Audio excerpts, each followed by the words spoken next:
Thank you all for joining us today. Thank you for your patience. We have several people still logging on. We're going to give them just a few more minutes to finish getting in, and then we'll get started.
Okay, so as you can see on the screen here, lots of different things have been taking place over the last, well, several months since the first, what was the 10th Circuit's ruling of upholding the DOL fiduciary rule, and then inside of that same week, the Fifth Circuit of Appeals ruling to entirely vacate the rule. And then after that, several people or several organizations, both people for and against the DOL fiduciary expansion of the fiduciary rule as it currently exists, have kind of chimed in, and many things have happened. We've had states who have basically started to create their own fiduciary rules. We've had the SEC chime in and create finally their version, or at least what they were proposing as the best interest rule, not necessarily a fiduciary rule, but what they're calling a best interest rule. And that happened on the 18th, and then now we have a comment period that they're going through on that. So basically, the industry is kind of that was met with both, I guess, joy and also just confusion in terms of what the SEC put out. So there's just still a lot of confusion going on, and hopefully we can clear a lot of that up for you today, as well as introduce you to the National Association of Certified Financial Fiduciaries and the Certified Financial Fiduciary designation. I'm going to be your presenter today. My name is Rick McClanahan. I'm a certified financial fiduciary. I am the founder and CEO of the National Association of Certified Financial Fiduciaries. I am also the founder and CEO of the American Financial Education Alliance, which is a national 501c3 nonprofit organization that specializes in teaching financial education in communities all across the country. We have about 150 chapters nationwide, and we teach financial education to investors and the general public somewhere every day except for Sunday. So we're pretty proud about that. And that is also how we came to creating the National Association of Certified Financial Fiduciaries and this particular designation, because we already operate in a space that creates financial education topics for the general consumer. And we have about 150 or 160 financial professionals who also represent our nonprofit who teach this financial education for us. So it was kind of a natural transition for us as a nonprofit organization to create this designation or work with the designation, and then form the NACFF and create this for financial professionals to educate them as well as to provide the designation. And then first and foremost, I am, just like many of you, or probably most of you on the call today, I am a financial advisor. I operate a holistic financial advisory firm here in Charlotte, North Carolina called Legacy First Financial Group. I operate that with a partner, and we do everything from managed money to insurance and creating financial plans for people. So I operate in this space every day. I'm not someone who just came up with saw an opportunity and came up with something to basically sell to advisors. I came up with this for a couple of reasons. Number one was a couple of years ago, there was some confusion even in our office when the DOL first came out with what they proposed as the expansion of the fiduciary rule. And we had a person come into our office who asked a blunt question. She said, "Are you a fiduciary?" And this is someone who had attended one of our classes that we taught to the public, and she came in and asked us, "Are you a fiduciary?" And of course, at the time, there was some confusion even in our own office about who a fiduciary had to be or what the rule was going to state, because at the time it was very confusing. And so we thought, or at least I thought at the time, that you had to have a Series 65 in order to fall underneath the new fiduciary rule that was as it was first being introduced back in 2016. And of course, now we know obviously that that was wrong, because the way that the DOL had originally stated was that this fiduciary rule was going to expand and cover more people, including people who were not licensed as securities reps, or including insurance agents, and as well as those who had Series 65 licenses. And at the time, and right now, I used to have all of my securities licenses. I don't now, but I operate in our office with people who have their Series 65 and Series 7 and so forth. And so my answer was, yes, we have people in our office who are fiduciaries. Well, again, unbeknownst to me at the time, I didn't realize that I too, if I made those types of recommendations, would fall or trigger fiduciary responsibility. And then the next question that she asked us was, which kind of stumped me a little bit, she says, "Well, what do you have to prove that you are a fiduciary?" And again, at the time, we didn't have anything other than, we thought about, well, can we draft a letter for you and sign it saying we're operating as a fiduciary? I mean, we really had no way to prove that, other than him being, or other than my partner and some other people in my office being Series 65, that we were actually fiduciaries. And so needless to say, a long story short, we didn't gain that client. But that triggered a lot of the things that we've put together today. It was one of the main reasons, or the main focuses for us, not only to make sure that we were clear on what it meant to be a fiduciary, what triggered fiduciary responsibility according to what the DOL had put out, and currently what's going on with the SEC. But also we wanted to make sure that all of our people who represented us under a FIA were aware of it. And then it just expanded to now where we've created the designation that hopefully it will educate everyone who is a financial professional to understand all of the rules, all of the things that apply, whether the DOL rule affects your practice or not, and how it does. And then, of course, the things that you can do now to protect yourself, your practice, and of course, your clients. So again, let's talk really quickly as an update about what happened. Of course, you all know by now the U.S. Court of Appeals, the Fifth Circuit, voted 2-1 to vacate the Department of Labor's fiduciary rule, under the premise that they said that the DOL exceeded its authority under the retirement law, under ERISA. And it criticized the key provision of the rule, which is the best interest contract exemption. Now, that had always been the point of contention when the DOL came up with their version of the DOL's fiduciary rule. That the BICE, or what the best interest contract exemption, had really always been the point of contention. And I think had they not introduced that level, which included a contract signed by financial institutions and the actual individual or investor, I think that the rule probably would have been able to go on and be passed. But it was because of that the Fifth Circuit of Appeals said that they had overstepped their boundaries, essentially stating that expanding the scope of the DOL regulation in vast and novel ways is valid only if it's authorized by ERISA Titles 1 and 2. That was Judge Edith Jones of the majority opinion, who voted against this rule in the Fifth Circuit of Appeals. So essentially saying that ERISA Titles 1 and 2 is how the DOL rule, or I'm sorry, the fiduciary rule should have been governed. And under Title 1, the DOL actually has regulatory authority to enforce the rule.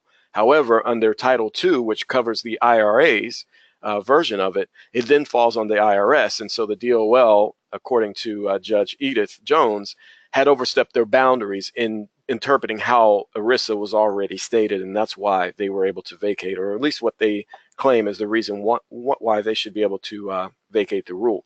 So then comes along the SEC and its own, what they call the best interest rule. And then, of course, the state's response. So the SEC here recently on the 18th of April released this version of what they call the best interest rule, and it was met with mixed emotions on both sides. It's now open for what they call a 90-day comment period, where financial professionals, industry professionals can chime in on what they think about it. And then, of course, they'll reconvene after the 90 days unless there's some type of extension that's warranted, and then come up with what they will deem to be the final version of the rule. So they'll go back to the drawing board and determine what's going to happen. So this is kind of a hurry up and wait type thing. The SEC found itself in a situation, especially after the Fifth Circuit of Appeals vacated the DOL version of the rule, to where they had to really try to force and come out with something really quickly, because it left the industry kind of scratching their heads as whether or not this rule is going to exist, whether or not it's going to fade away, whether it falls back to the previous DOL version of the rule or the ERISA versions of the rules, or what's going to happen. And I guess there's a big silence from the DOL right now, which is kind of deafening, because they've still left a lot to be answered in terms of whether or not we are still acting as fiduciaries as it is right now. The proposed rule from the SEC requires brokers to provide advice that puts clients' interests first, while also requiring upfront disclosures regarding fees, services, and conflicts of interest. So in that regard, it's very similar to what the fiduciary rule had, the DOL's version of the fiduciary rule had asked for. It seeks to distinguish who can call themselves an advisor, which deals more on the broker-dealer side of things, which of course that's where the SEC kind of lives, is in the broker-dealer investment advisor world. And it proposes disclosure of the relationship between the investor and the broker. So what's a little bit different and what's also noted is that it avoids using the term fiduciary. So really what the SEC's rule is trying to do is upfront distinguish in a disclosure document that says this is the relationship that you and I, you as an investor and I as a broker or broker dealer or financial professional, investment advisor, representative, whatever your title is, this is the relationship that you and I are going to have. And that allows that person, that broker or that financial professional, to clearly define, or somewhat define, I guess, maybe not so clearly, but to define with that client what they will and will not do, or how they will and will not participate in terms of the advice and things that they're giving. So it stops short of actually taking on fiduciary responsibility in a lot of cases. And that is, of course, another point of contention where a lot of people are saying that this rule fell short of what the chairman Clayton of the SEC decided or had determined that he was going to do. Several states right now, including Nevada and Massachusetts, have begun preparing their own fiduciary rules and guidelines and are prosecuting alleged violations of this existing rule. Massachusetts is prosecuting a case against Scottrade for involving themselves in essentially incentive trips to open cases. People who open cases could qualify, a certain amount of cases could qualify for incentive trips. And so you have to start asking yourself right now, are we involved in anything like that that could potentially fall underneath the same kind of umbrella that happened to Scottrade, where we could fall or face some type of litigation for ourselves in our own practices. So just be careful there. And then, of course, the law firm of Deckert, LLP, says void of a fiduciary standard at the federal level, if not filled promptly by the SEC, it will accelerate the rate at which states will continue to act in that area, meaning more and more states will start to pile on and determine their own rule. So what you're going to wind up seeing, if the SEC doesn't get more clarity on the rule that they're putting out, what you may wind up seeing is a patchwork of different fiduciary rules depending on which state you are in, which again is going to cause multiple confusion, especially if you're like us and you operate in multiple states. So what the industry is looking at, or what a lot of advisors that we talk to, we deal with a lot of law firms who specialize in the fiduciary rule and writing fiduciary law and defending fiduciary law and any kind of lawsuits. What it's looking like is more likely to happen is that once the SEC's comment period goes by and they come up with whatever the financial or the final version of their rule is, then what you might find is that the DOL will then come up with another rule that kind of either imitates it or goes a little bit further, but then it encompasses everyone, and it then also includes the fiduciary standard, so that you also have not just securities licensed people who follow this rule, but also it then covers all of the other financial professionals out there who deal with retirement plan assets and so forth. So that's kind of where the industry is right now. And of course, there's a lot of expert opinions on this. There are many critics that are saying that SEC didn't go far enough to protect investors.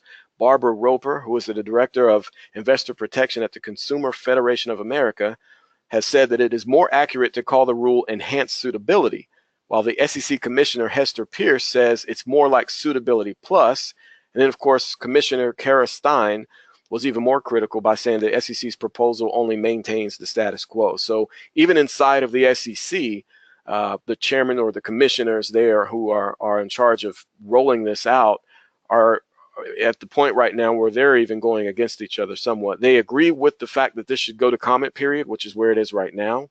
But however, they still believe it has a lot more work to do before it is something that will be effective. Dwayne Thompson, who is a senior policy analyst at FI360, says that Stein was correct to say that the SEC squandered its chance to work in the best interest of investors, according to ThinkAdvisor. Massachusetts security regulator William Galvin, meanwhile says the SEC's proposal appears to be drafted to appease the broker-dealer industry and their lobbyists, protecting the industry's best interest instead of the best interest of investors, according to the publication. So William Galvin is the person who brought the lawsuit against Scottrade. And of course, Marcia Wagner says it is not the death knell for the fiduciary rule, speaking about the Fifth Circuit's opinion. It says she's a lawyer in Boston who specializes in retirement account law. She says this is a huge regulatory issue and the Supreme Court should really rule on it. So here's what's happening now. The Department of Labor has until May 7th to appeal the ruling to the actual Fifth Circuit of Appeal, and then ask for the entire Circuit of Appeals court, which would be all 15 judges, to actually view the ruling and then rule on it that way. If they do not do that, then what happens is that the previous rule that was already in place in terms of fiduciary standards, according to ERISA, goes back into play, which includes the 5-part test and everything else that was already in existence, and especially that dealt with pension plans and so forth underneath ERISA. The current DOL rule that's partially in place right now would essentially fade away in terms of its own PT-84s, the other regulations that were partially in place, the best interest standard and the impartial conduct standards that are partially in place right now. Those things would fade away if the DOL decides not, and the Department of Justice decides not to appeal to the Fifth Circuit. But they also have until June 13th, if they wanted to bypass that, to appeal straight to the Supreme Court to see if the Supreme Court would hear the case. So they have until June 13th to make an ultimate decision as to whether or not they'll appeal to the Supreme Court. And they can, even at that time, if they want to, they could seek an extension of this deadline. So somewhere in there, and what a lot of analysts are saying is that it's probably going, a lot of people are saying that the DOL may allow this current version of the rule to phase out with the intention that once the SEC's rule is finalized, then they will use that as kind of a benchmark to kind of match or exceed a little bit to include the fiduciary standard and include more financial professionals. So that's kind of what a lot of analysts are saying. Of course, again, there's so much confusion and so much ambiguity in what the DOL is intended to do.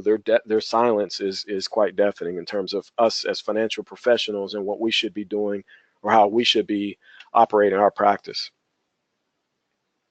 So why defend it? Some people ask, well, why would the DOL defend this rule, especially since it was kind of like a Obama era rule that was put into place when the previous administration was in place. And of course, this current administration is more about deregulation versus regulation.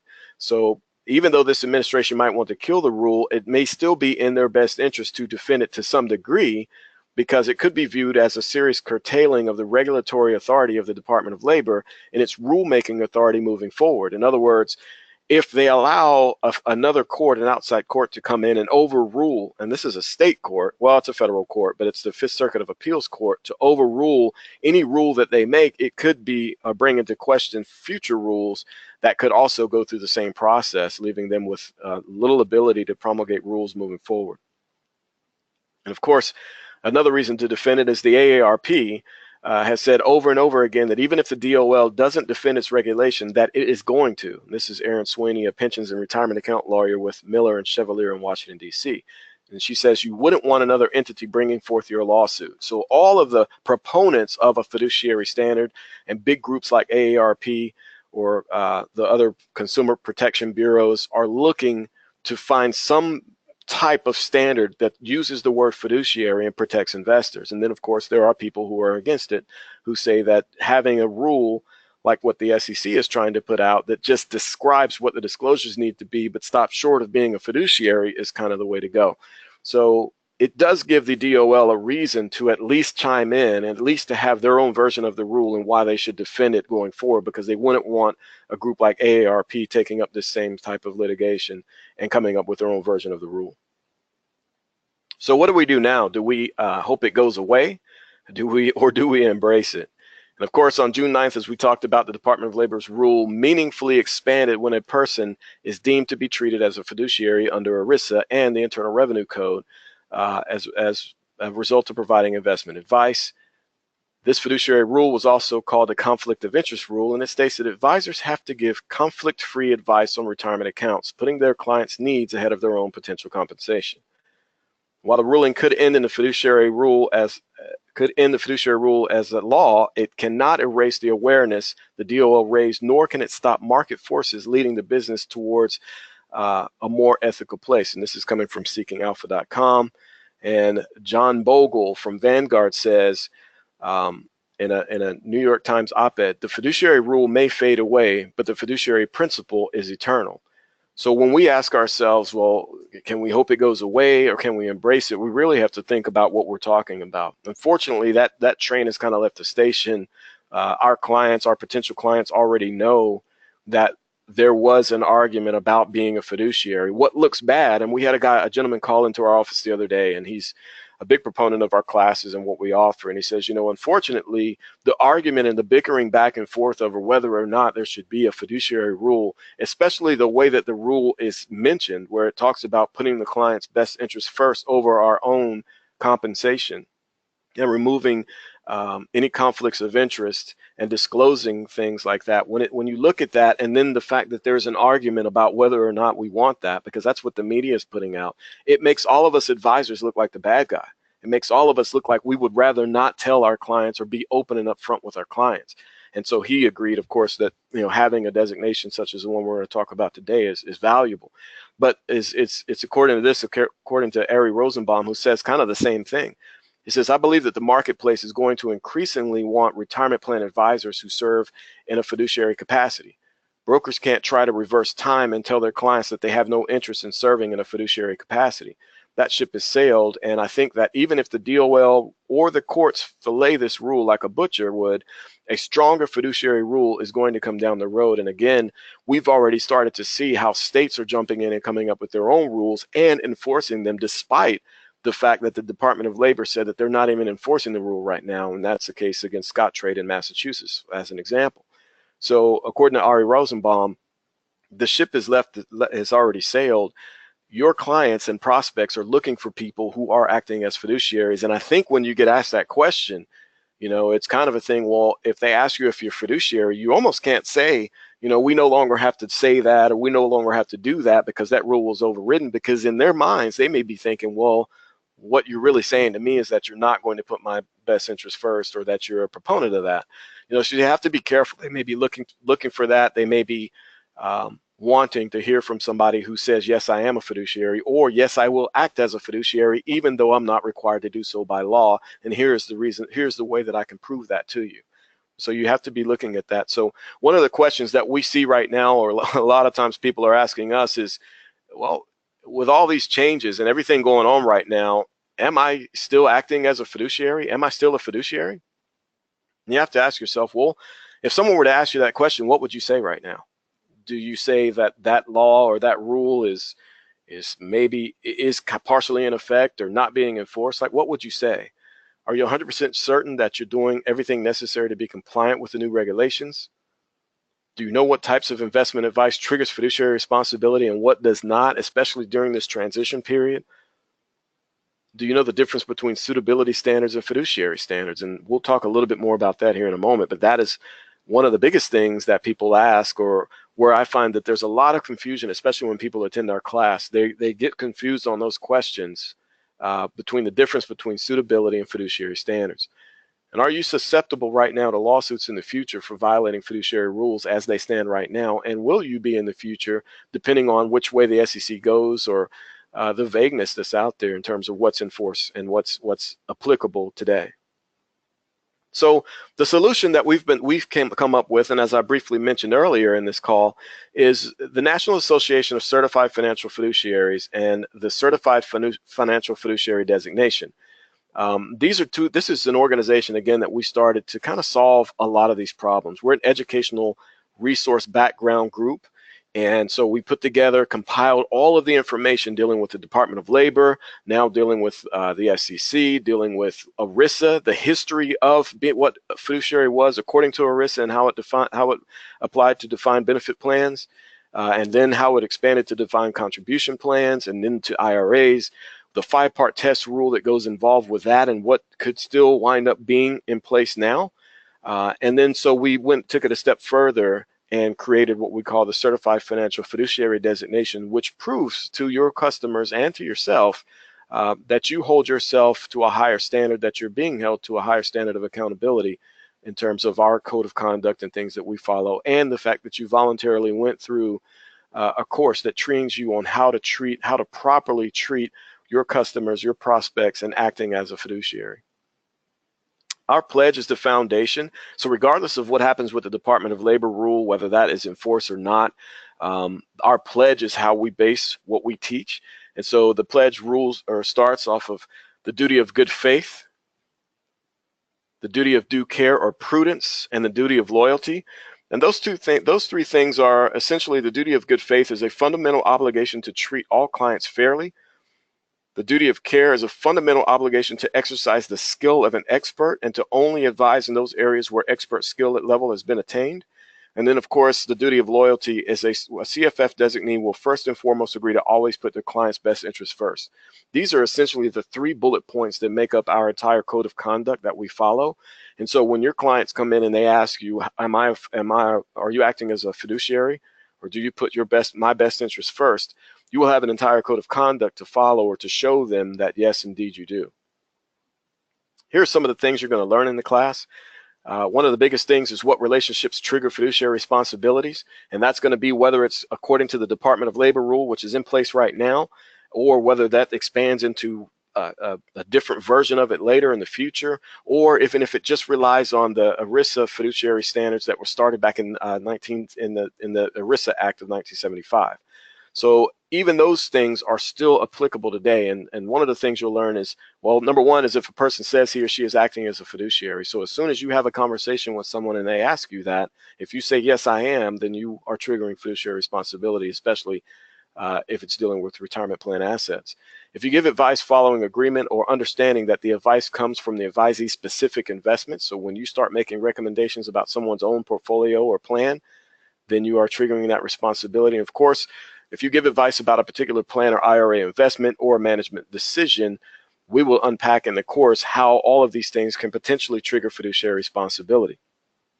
Then, of course, as I mentioned earlier, the difference between suitability and fiduciary standard. Now, there are a ton of people on this call right now. As I'm looking, we're actually maxed on capacity for this particular call. And I could probably, if I opened up the microphone right now and ask anyone on this call, you would all say that you have always, as financial professionals, put your client's best interest first. And that's what we do. I mean, we're all out here to do the right thing for our clients. We are all out here to try to put them in front of the best product, the best service, to make sure that it fits their needs. We do fact finders and risk tolerance questionnaires and all of these things that we've all been trained as professionals to do. However, a lot of those things wind up falling under the suitability standard versus falling under the fiduciary standard, because the fiduciary standard requires also in the duties of loyalty, care, and best interest to be applied in addition to doing all of those things for recommendations, financial needs, objectives, and dealing with someone's unique circumstances. So there is a little bit of a difference, and it also requires that you disclose or eliminate any conflicts of interest. And that is kind of a bigger situation that the DOL was trying to put forth to say, hey, everybody's following the suitability standard, and that's fine. But where does the investor have any protection in terms of how those recommendations are applied to them? And then that's what the fiduciary standard was meant to do. And there's some key things to understand in terms of whether you're operating as a suitability standard or the fiduciary standard. You have to act according, of course, to the fiduciary standard, which means comply to impartial conduct standards. You can make no misleading statements. You have to disclose material conflicts of interest. You have to accept what is considered reasonable compensation. Now, the unfortunate thing about the Department of Labor is that they never really described what was considered reasonable. They left it kind of open in terms of maybe the market determines it, or determines what it is, or a prudent person working in that industry, what they would charge for those same services. So it's not necessarily saying that you always have to offer the biggest discount that's available or anything like that necessarily, but what it does say is that you cannot have, if you do charge above what the market would normally charge for your services or fees, then you better be able to describe or show why you made those recommendations and be able to justify those things. And of course, you have to meet the best interest standard, which is the impartial conduct standard, disclosures, and so forth. So what will you gain from taking this course? Number one, you'll gain the valuable insight and education you need to evolve and excel in the new fiduciary environment. Again, there is no way that being a fiduciary is going to go away at this point. In fact, that's why the SEC has moved forward with what they're trying to do. That's why you've got big organizations like the AARP putting out information about being a fiduciary. There's just no way that we can go backwards and have an industry where there is no such thing as a fiduciary standard. It's just those things, that word is out. It's in the minds of prospects. It's in the minds of your clients. And those are the people that they're going to want to work with. You're going to be able to decipher what's truly in your client's best interest and how to justify your recommendations. We talk about how long you have to keep your disclosures, how long you have to hold on to the recommendations, the advice, the things that you provide, those types of things. We show you how to justify that. So in the event, the unfortunate event, that if someone challenged you, or maybe there was another advisor who was a fiduciary, maybe even a certified financial fiduciary, and wanted to challenge you and say, why did you provide or make this recommendation, you would be able to show that. Now, some of these things you may already be doing, but at least by having this designation and going through this course, those things will be reaffirmed. You'll wind up having, after you pass the exam, a professional designation that shows your clients that you voluntarily agreed to hold yourself to a higher standard, even if you're not required to do so by the Department of Labor in the future. You have the ability to grow your practice based on good faith, care, and loyalty to your client's best interest, which is our motto. We'll create a professional certificate for you, which is frameable, and we have a lot of our graduates who have already taken the class. They frame it. It looks like a professional diploma that you may get from college is the way that it's formatted, and people frame that. And when people walk into their office, or clients walk into their offices, they'll stop and show them, that it's one of the ways that they show them. You'll also have access to pull-up banners. We have brochures, professional brochures, presentation folders, pins, everything you need to be able to explain clearly to your clients that you are a fiduciary, not only just a fiduciary, but a certified financial fiduciary, and that you've taken and successfully completed a course. One of the other things that you'll get is continuing education for our live classes. So if you attend any of our live classes, this course qualifies for up to 7 general insurance CE credits, depending on which state you're in. Most states are 6, but I think it's Florida and maybe Washington or there's 1 or 2 states that actually offer 7 general CE credits. Everywhere else it's 6. And then, of course, if you're a certified financial professional or CFP, certified financial planner, or CFP, you will also qualify for 7.5 CE credits for that designation as well. Now, who should take the course? This is a question we get a lot of times. Rick, I've got a lot of designations. I'm a RICP, I'm a chartered financial consultant. We had one call in today and asked the same question, a CHFC. CFPs ask. CLUs ask. We have a lot of people who have a lot of designations already, and they say, well, why should I take this course? And one of the things that I tell everyone is that all of those other designations that you have are great. And we, according to the duty of care, we would love for you to continue to get those designations. That shows that you operate with the skill of an expert. If you're a certified financial planner, it means that you've taken an extensive course that talks about taxes and investing and trusts and wills and all these different things, financial planning, building plans. This shows that you are operating with the skill of an expert as a financial planner. The difference in that course, and it even has some fiduciary standards and rules and guidelines set forth by the CFP board, so that's great. But what this particular designation does is it speaks directly to your clients. It speaks directly to your prospects and says, yes, I operate with the skill of an expert when it comes to being a certified financial planner. That's one of the designations that you find after my name. But the certified financial fiduciary designation means that I've gone a step further to make sure that I know exactly what is required to act as a fiduciary on your behalf, to make sure that I know and that I'm always held to a higher standard of accountability when it comes to putting your best interest first. So when you look at that CFF number or letters behind my name, which actually we tell people to actually spell out the whole thing, not just to use the CFF, but to spell out certified financial fiduciary in your signature, underneath in your emails and all of these different things, because then you have a conversation to tell people that this designation is for you as a prospect and a client. This is to show that I have your best interest in mind and it's specific to your needs. If you're a financial professional who wants to distinguish yourself as a true fiduciary, this is for you. If you recognize that just saying fiduciary isn't enough, we learned that the hard way a couple of years ago.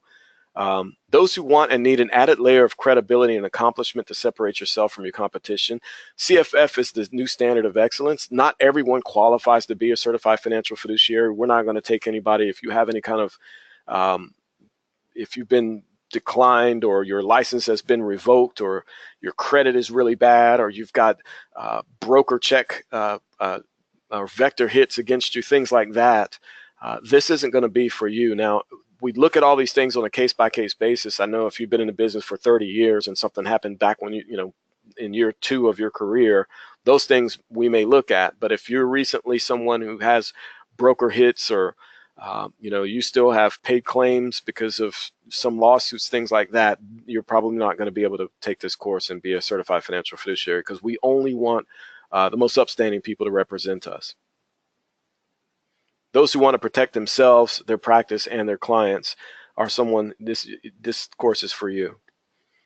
So here's some upcoming live events that we have. Now, our regular tuition for our course is $18.95, and of course that includes your CE credits. It also includes the exam, your proctor fee. This is an online course. You'll take the class live, but then afterwards you'll have some study time, and it's a 100-question exam, so we do recommend that you spend some time to study, maybe 2 or 3 days, and then take the course, because it is difficult.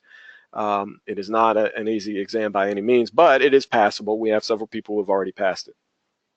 And then what will happen is you'll schedule an online exam. It's proctored online, and there's a proctor fee involved in that, but we cover that as part of your tuition. And of course, as I mentioned, we run a background check to make sure that you aren't a criminal or anything like that. To do that, you can log on to National CFFassociation.org. You can check our upcoming classes tab. Here's some classes that we have coming in May 25th. We're going to be in Savannah, Georgia. June 11th, we'll be in New York. June 27th, we're going to be here in Charlotte. July 16th, we'll be in Memphis, Tennessee. July 30th, we'll be in San Antonio, Texas. And that's just a small list of the first next 5 classes that we have coming up. We also have live webinars. There's probably about 1 of those a month. You'll be able to check that out as well. So if you want to learn at your own pace, or actually just in the comfort of your home or office, I'll be conducting live webinars where we'll sit on the call for just like this, but we'll go over the entire course for about 7 hours or so. The course takes all day. It's a 1-day course. And it's a little bit shorter for the live webinars because we can kind of power through without a lunch break and things like that. And then, of course, we have the online on-demand class, which is $16.95. So the webinars is $14.95. You do not get CE credits for that. The online on-demand class is $16.95, no CE credits for that as well. And of course, to maintain the designation, you'll be part of a group, you'll be part of our entire organization, all the updates from fiduciary standards, rules, new content that comes out, all of those things, you'll be part of a peer group. There's only a $250 registration annually, renewal annually. So what we're gonna do is, for everyone on this class, now I'm looking at the number now, we've got at max capacity on this call about almost 400 people. For the first 50 that wants to get this designation, we're going to give you 25% off, and that's regardless of whether you take it online on one of our live webinars or if you attend one of our classes. So 25% off, you'll use the code SAVE25 to do that. That's going to be for the first 50.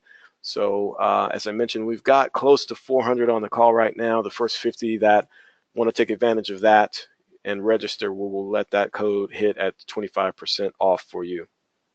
So now let's take some questions. Let's see here.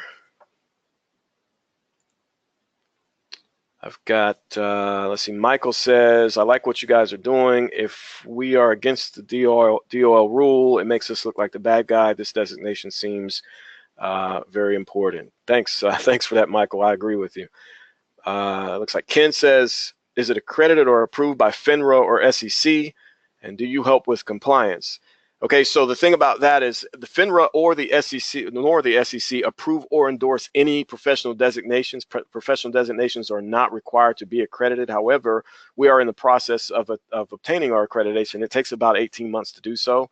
But again, we're not required to do so. And the answer to your question is yes, we will help with compliance. We've got several large broker dealers and RIAs who have already accepted our designation and are allowing their people to use it. In fact, we've got a couple that are actually paying for their IARs or reps to actually get the designation. So we know that we will pass. All it is usually is just adding some disclosures to our brochure, because that's really the only thing that you would hand out in terms of to the general public.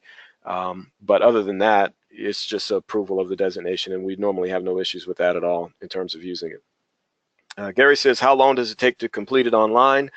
That's a good question, Gary. Usually, I guess online, that's up to you. We've had people get through that thing in about 4 hours, but again, you know, I recommend taking your time. There's several modules in there, and after each module, there are review questions that you would have to go through. So take your time on that, but about 4 hours maybe would be online. Looks like Amanda says, where can I find a schedule and more info? After we get off the call, we're going to email out a full schedule as well as enrollment instructions to where you can go to log on to either of the 3 versions of the class that you can take. Or you can also go to our website, nationalcffassociation.org. Let's see, Bruce says, are you coming to Florida anytime soon? Let's see, we're going to be in Naples, Florida on November the 9th, it looks like, and we will probably we're constantly adding courses as the people start to reach out to us, so we may be there even sooner than that, Bruce. But you can also take it online if you wanted to get started sooner than that. David says, do I have to have a securities license or any other prereqs? No, this is you can be securities licensed or not. As long as you're in good standing with your licenses in your state, you're fine to take the class. John says, what is the difference in this and other designations like CFP? And is it necessary to have the designation with that fiduciary responsibility? I'm not sure I understand that question. I think I went over that a little bit. This is a little bit different than the CFP in that it is specific to your particular customers to show them that you are acting in their best interest. It is a foundation. I think that's what we're really going for here. As a certified financial fiduciary, we're setting a foundation using our pledge, our code of conduct to show clients that we will always operate as a fiduciary in their best interest, regardless of whether the rule says we have to or not. Alex says, I think this is great, especially for non-security licensed agents. Okay, thanks, Alex. I appreciate that. Tom, which is better, live or online classes? That depends on you. A lot of the feedback that we've gotten from a lot of people is that they prefer live just because it's interactive. We have a lot of exercises and things that you would be able to go through in the class and working in teams and things like that are a little different. We can't do those things online. But if you're a type of person that studies better online and does things better online, the online might be better for you. Angie says, what is the curriculum and is it difficult? We're going to send out the curriculum. You can also see that online as well, but we'll send that out along with the enrollment instructions for you guys. Let's see if I've got any more questions there. Someone says,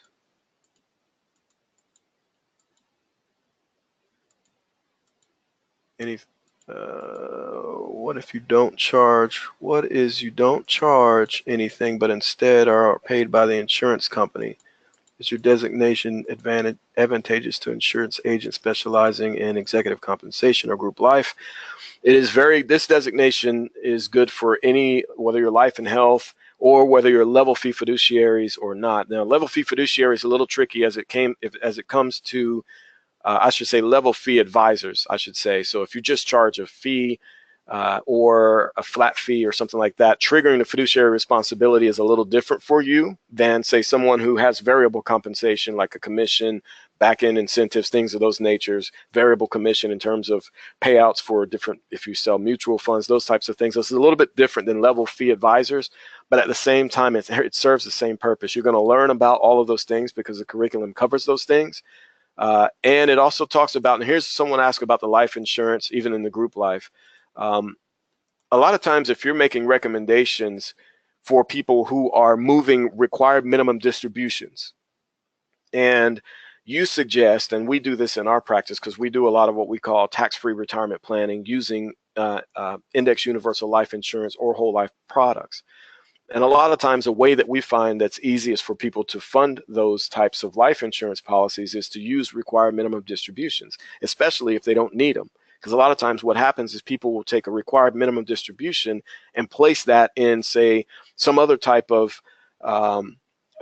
investment product that then generates a taxable 1099 at the end of the year based on the interest that it earns. And so what we show people is how to take that required minimum distribution, which they've already had to pay taxes on, or at least report as income, and then put it into life insurance to where it can grow income tax free, and then they can potentially pull from that in the future without having to report it as income for tax purposes. So, but because we made a recommendation that someone use a required minimum distribution, which comes from a qualified plan asset like an IRA, and use that to go into a life insurance, we have triggered fiduciary responsibility in that regard. At least according right now to what the DOL has put forth. And so then we have to act under the fiduciary standards. So knowing what those things are, this class will certainly help to improve that knowledge so that you just have to be careful. I mean, at the end of the day, that's what this is about. It's being careful, it's being mindful about what you're doing, because what'll happen is, like, even if you're signing a PTE 8424 right now for different types of transactions, understand that that's putting the onus on you to make sure that you're doing the right thing for your client, not necessarily the financial institution that you're writing it through, even though they may be providing the documentation. So those things are triggering fiduciary responsibility. Those are the things that you have to be very careful about. And these are just, this course is going to give you the baseline understanding. And of course, being part of the NACFF is going to keep you up to date in terms of what changes. We're going to be a resource for you in that regard. So I hope that that answers your question there.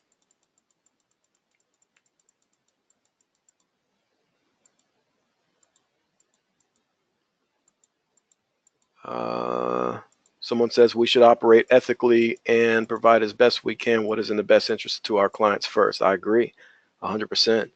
Unfortunately, there are bad apples out there, though, that don't. And it's not necessarily that they're doing those things maliciously. It's just that there hasn't been any type of regulation that would stop them from doing otherwise, because we would be confused a lot of times in determining whether it was in the best interest of our client, or whether in terms of fiduciary standard, or whether it was because we were operating under what was required under the suitability standard. And then if you look at that, then where the conflict comes in is because sometimes people out there will determine that based on a fact finder and risk analysis and all of these things, that annuity A is best for this client, but it pays a 6% commission. Annuity B is also good for this client. It pays a 9% commission. Even though, and then maybe the withdrawal charges or the surrender charges are a little less with annuity A, I'm going to go with annuity B because it is still suitable. Those things are where the conflict comes in, and that's why the DOL attempted to change the rule. So there's a whole lot of different reasons why we feel like, regardless of what the DOL does, we want to establish a baseline for prospects and clients. And what we've already noticed, we get a lot of inquiries on our website where clients are even saying, how can we find out if such and such is a fiduciary? And we have a directory listing on our website that shows that. So what's next? Get registered, of course, for more information, to register for a class, to get the discount offer we told you about, Save 25. That's going to be for the first 50 on this call. To hear testimonials, we have testimonials of people who have attended our class already. If you'd like to hear some of that, we will be able to help you with that. And also to get started, you can either register online at nationalcffassociation.org, or You can contact Jenny McClanahan at 704-930-0032. That's 704-930-0032. She can answer any of your questions that you have in addition to the things that we've covered today. And also, after this call, we will be sending you enrollment information. We'll send you a list of the places we're going to be, frequently asked questions, and so forth. So again, I'd like to thank all of you for taking time out of your busy day to be on the call today. I know, just like you, I'm a financial advisor, so I know it's hard to carve out time, but we certainly appreciate that. And we hope to see all of you in one of our enrolled classes, or maybe in one of our live classes coming soon. Thank you and have a great day.